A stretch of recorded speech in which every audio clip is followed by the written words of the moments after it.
So I was gonna get the sub installed in the WRX today, but it sits a little bit higher than what I wanted it to, and it kind of pushes the entire trunk liner up, and that would bother me. So not sure what I can do with it. We might throw it in the GTI, because I know Melanie likes her beats and her tunes to jam out to her, what do you call it?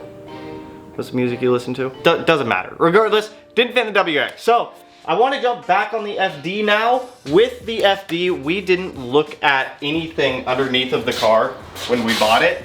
So I want to get it up on quick jacks, take a peek at what's going on underneath this thing. With the car being 30 years old, 80,000 miles, I don't really know the condition of anything under the car. So get it up in the air, take a gander at what's going on. I'd also like to Cerakote those irons that we have back there on the table for the engine as well. So let's get it up in the air. So up to no surprise, underneath of the car looks great. There's no rust or anything like that. Everything looks straight. The control arms that I can see in the back of the car look like clean and brand new.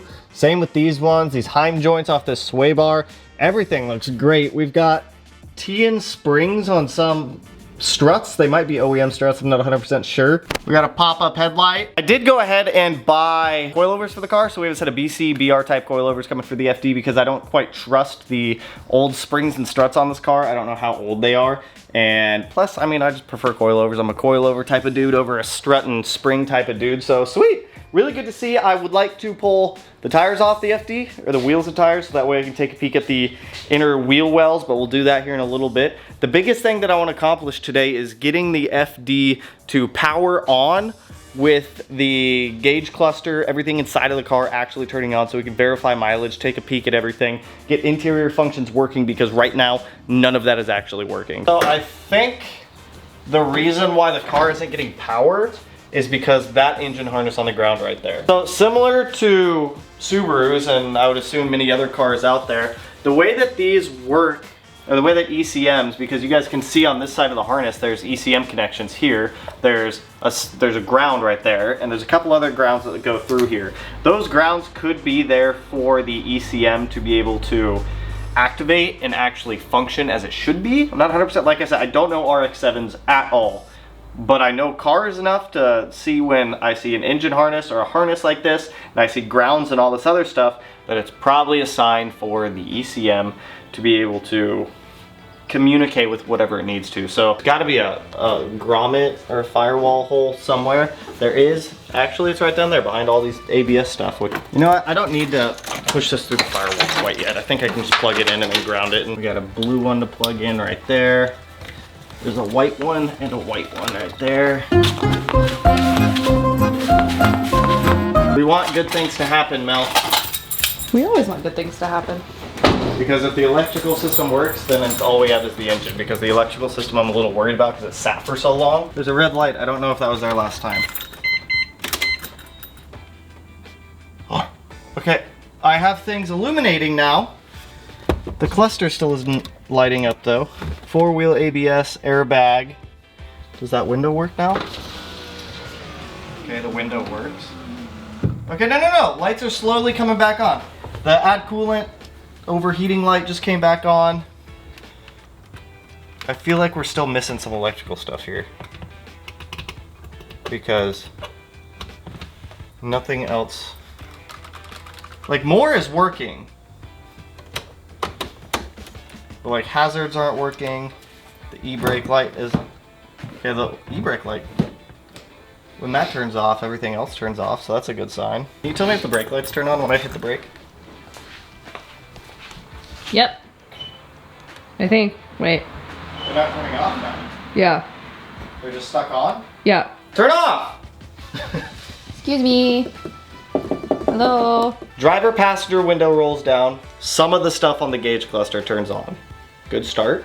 I think the next logical step is obviously disconnect the battery and actually run that harness up through where it needs to be ran. These vacuum lines make literally no sense. If you guys look at this mess, it's like this one goes here, there's hard lines that go to other ones, there's hard lines that go to like all of these solenoids on this side. None of it makes any type of logical sense to me, especially for being 30 years old. This thing is atrocious. So yeah, we're not going to use that. We're just going to do a nice big old single Borg Warner, I think like S600, 700, I don't know, a big Borg Warner on this thing. So feed this harness to this firewall, hopefully get the electrical system working. Melanie was able to to feed it through, and then I was able to be on the other side kind of guiding it as she was feeding it through. She got the baby hands. I did this to myself, Melanie. Ooh, ooh, ooh, ooh, ooh. What is happening?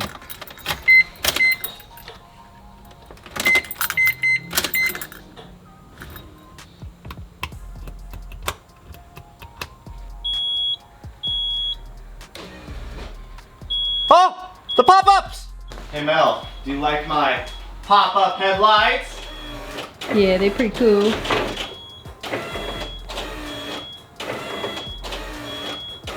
Yep. I don't know that if because it's a blinker, running light. I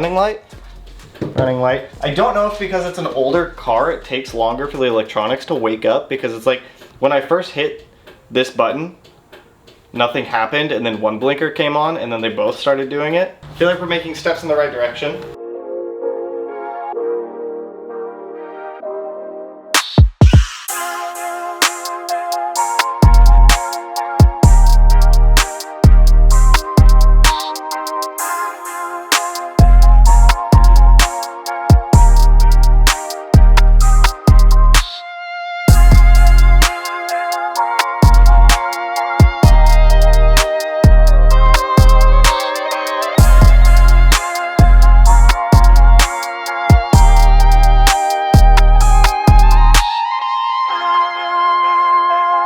For the future a little bit, I've gone through and I've done a lot of the electrical stuff, and I've got the car working to where when I power it on, everything inside the car works for the most part, with the exception of the sunroof right now and the radio, but I believe everything else is working. So up here, we had to get the wiper motor reinstalled because for some reason it was uninstalled, so the wiper motor's back in. It is plugged in. Also went through, found out where the other airbag sensor goes. It goes right up here in the front of the car. It took me a little while to figure that one out. Wires just go back that way. We've got one going through the fender liner there, one going through the fender liner there. I've got a couple other grounds and whatnot plugged in over here. We got the ECU plugged in up front. I also came over here and started playing with this guy because this thing's not OEM. It is an aftermarket or master for the clutch. I beat the shit out of it, so I probably shouldn't use it. I'm not gonna use it, I'm gonna get a different one. To be honest, I'll probably just put the OEM one back in here because that makes the most sense. Pop-up headlights work. I got the oil cooler put right down here in front of the bumper. Hook up our battery. Now when I go to put the keys in the ignition of this thing, you guys are gonna hear the most annoying sound and it will not stop. So we've got our cluster and whatnot here. We stick the key in. There's that small beep and it gets worse and never goes away. But dude, look at that. Everything is working. We got rear. Oh, okay, so rear defrost worked. For some reason now the cluster's not working because it was before and it was displaying everything it needed to. Climate controls are all, it's got like a weird echo in here. Climate controls are all working as well. It's just this god-awful beeping that won't stop. Cruise control, does anything happen? Nothing happens when I push those. Horns work. That's so weird that that's not working now. Oh, there it goes. Okay, so the fuse box down there by my foot is a little bit touchy. So, oh my gosh, I don't know why it does that. Okay, so with my foot on it like that, I think I need to repair some wires. 86,000, 8 miles. Brake light, check engine light, airbag light, rear defrost. There it goes. Oh, yeah, there it is, add coolant. That's the one I was talking about. So down there's a fuse box, and I guess it's very, very touchy. Probably old wiring and whatnot, where when you bump it, well, everything turns on. So fans work. I should probably let these run for a little while. Oh, whoa, whoa, whoa, it says cruise. Right there in the middle of the screen, it says cruise. Oh, shit. Oh, shit, more stuff just illuminated. What just happened? Hold up, I'm gonna let it sit for a second because like there's more lights coming on now and I'm not quite sure what is happening. No radio, no dome lights, no sunroof. I don't know the last time these wheels have been taken off on this thing, so they all broke free, which is nice, so that's a good sign. Rotary is free. We do have some surface rust in here that we're gonna have to clean up a little bit. We've got our airbag safety guy here, which I'm gonna have to secure up somehow. That actually, I can see where that goes. That goes right there. Oh, yes! That'll actually keep it up there. Before we toss the fender liner in, I am gonna hit all of this rusty areas with just some sandpaper real quick. Get them down to bare metal, spray some primer over them, And then, actually I have Rust Reformer. I'll probably just spray Rust Reformer on it.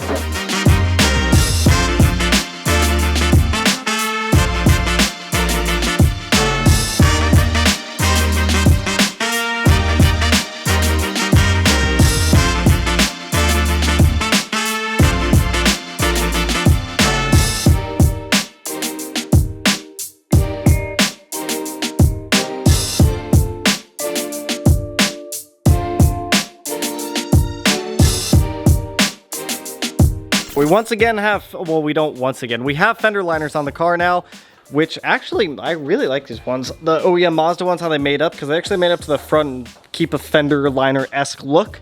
Matches the oil cooler very well up here. We still have to run the rest of the oil cooler lines inside of the engine bay down there, but I'm not going to stress that quite yet. The next thing I kind of want to do real quick after that is I want to check the gas tank to see if there's any fuel in it, because when we got power to the dash, it did say at one point there was like half a tank of fuel.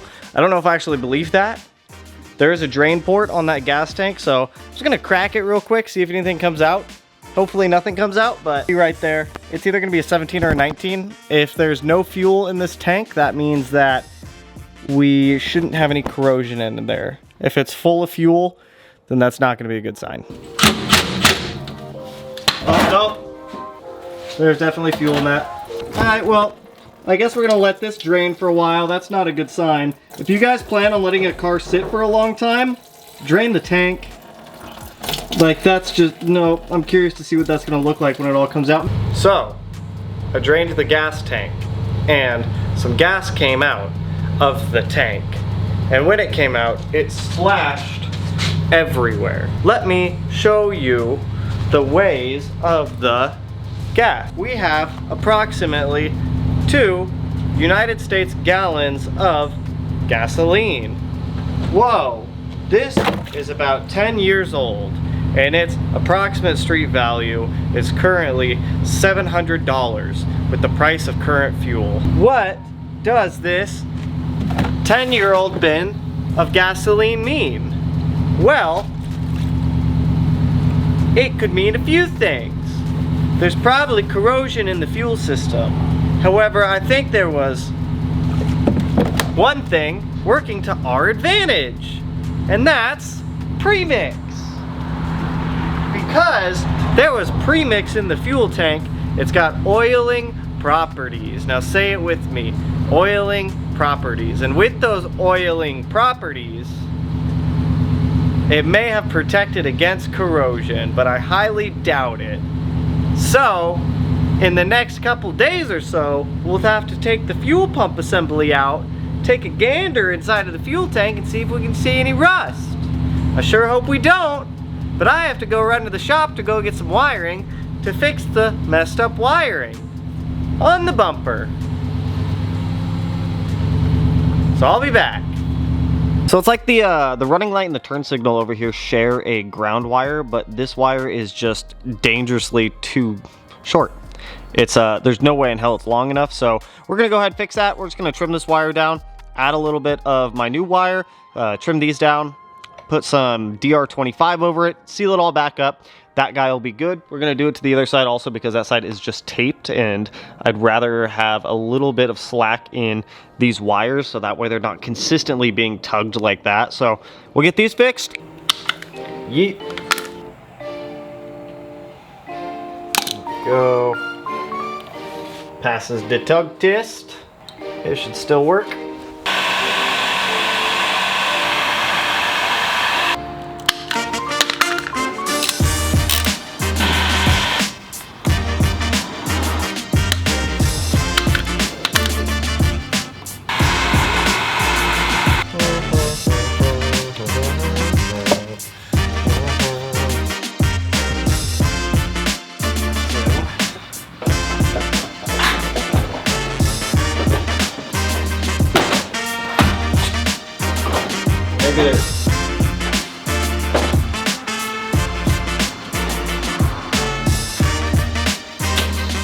I've got the bumper plugged in, all of these pieces here, test to make sure they work. If so, we move on from that part of the electrical system, which I'm hoping we can, because that one sucked. We got front blinker. We got front blinker. Go. All right, what about other blinker? I don't think this one's working. Running light works. The other one does not. I think these are supposed to turn on also, but they're not. Oh, I didn't want it to work. Blinking. Not blinking. Why aren't you blinking? Well, I know it's not a connector because that one's lighting up. Guessing it's a bad bulb. Dead bulbs all around. And pop-ups are stuck up. It's like the car's always saying hi. Hello! Now that the bumper wiring is solid, I need to hop inside the forbidden zone, the inclusion zone, the dark zone. I'm gonna go under the dash. I'm gonna get that fuse box bolted back up to the frame. I have a feeling there is a wiring short in it because every time you move the box a little bit, it cuts power to the inside of the car. So I'm just hoping that it maybe... Let me hop down there, start fiddling with this, trying to get that thing shoved in there. Bumper works, it's just some dead bulbs in it. So I'm gonna tell you now, getting off those electrical connections is gonna suck because they are, they're tight. They are tight in there.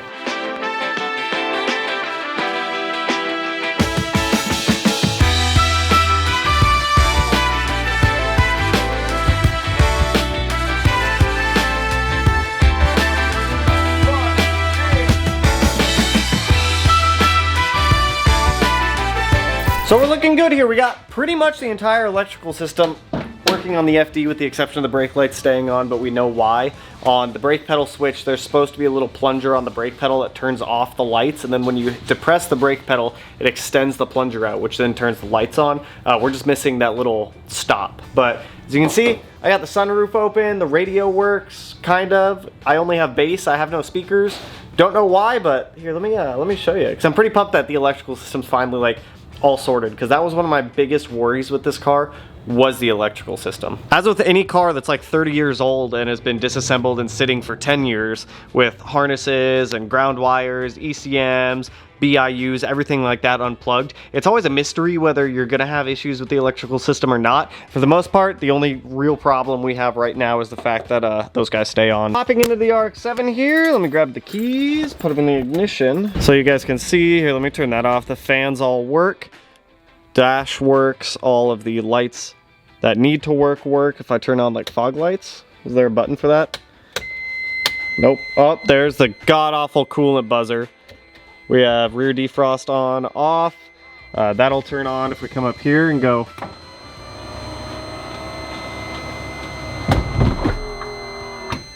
Our guy closes. The windshield wipers do work. I'm not gonna hit those right now just because it's gonna make an absolute mess. Hazards work, radio does work, Alpine, as you guys can see, but for some reason it only has subs going. And the rear antenna works back there. You can't really see it, but it did come up. God, dude, I'm gonna figure out how to disable the buzzer, dude. That is awful. Pop-ups and everything like that work. All of the gauge cluster lights do illuminate, as you guys can see. They illuminate up and down. So that's pretty cool that everything is actually working. Cruise on, it'll flash in the middle, cruise off. Horns.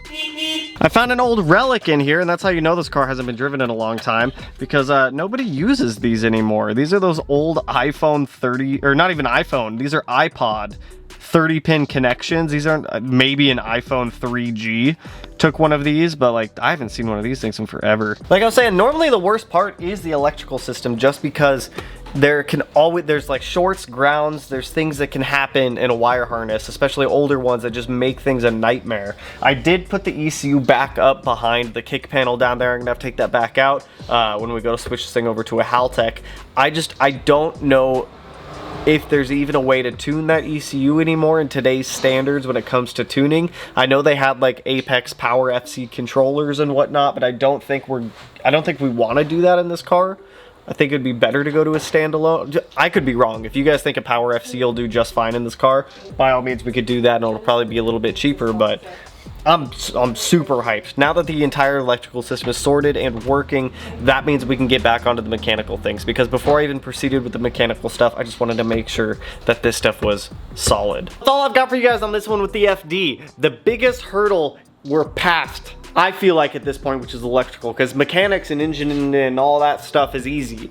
That's all just physical parts we bolt together to put in. Electrical can be such a nightmare. If you guys remember in that Evo 8 that I bought, oh my god, dude, every harness was screwed. That whole poor car was just, that thing could have been totaled out from just electrical harnesses alone. So getting past this, in my opinion, the biggest hurdle being the electrical system, because when we got the car, nothing worked except for that driver's window over there, and that was it. Now everything works, with the exception of some things not wanting to not work, which is the brake lights, but we already know why it's doing that. So sweet. That's awesome. I'm gonna keep going full steam ahead on the RX-7 up until our flat 6 comes back for the STI, which I was once again told it'll ship tomorrow, so hopefully it ships tomorrow, so that way we can get blue back to life. I went ahead, got a 2018 Plus front bumper ordered for that car also. We're waiting on the wide body kit from Russia, but mechanically we can get blue running again, which is good. So that's all I got for you guys on this one today.